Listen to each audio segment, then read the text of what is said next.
আমাদের কিন্তু একটা কথা বলা হয় হচ্ছে পর্তুজিজ। হ্যাঁ, পর্তুগিজ, right. হ্যাঁ, সেদিক থেকে বলতে গেলে হ্যাঁ, আমি ক্রিস্টিয়ানো রোনালদো। এক্স্যাক্টলি ক্রিস্টিয়ানোর হিউজ ফ্যান সালাউদ্দিন চৌধুরী এবং তার সাথে শিফাত শাহরিয়ার। আর আমার বায়ে টিম ডিফেন্ডারকে নেতৃত্ব দিচ্ছেন বাংলাদেশ জাতীয় দলের তারকা ডিফেন্ডার তপু বর্মন। তপু, আপনাকেও স্বাগত। Thank you so much. আমরা কোথায় এই মুহূর্তে?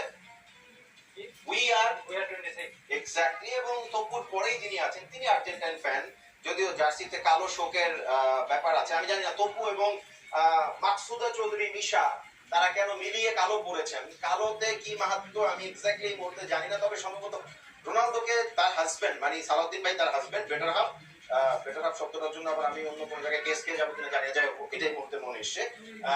তিনি আর্জেন্টাইন সমর্থক এবং তিনি হচ্ছেন যে ব্যবস্থাপনা পরিচালক স্টাইলিশ গার্মেন্টস লিমিটেড। দেখা আছে দেখে দেখে পড়তে হবে, আমার মনে থাকে না, থাকার কথা না। এবং একদম আমার আরে শালা খাইয়ে ফেলবা, আন্ডারলি ছেড়ে দে। জার্সি ভাই এটা ভালো কোয়ালিটি। আরে হারামজাদা টিকটিকি। বাংলাদেশে বলে প্লেয়ার এডিশন, কিন্তু প্লেয়ার এডিশন জার্সি আসলে সালাউদ্দিন ভাই ইস। কয় টাকা দাম একটা জার্সি ইস। আমরা এফোর্ড করতে পারবো না। বাংলাদেশে বলে প্লেয়ার এডিশন, কিন্তু চায়না থেকে বানায় আনে, if I am not wrong. আমাদের সাথে আছেন হচ্ছে রিফাত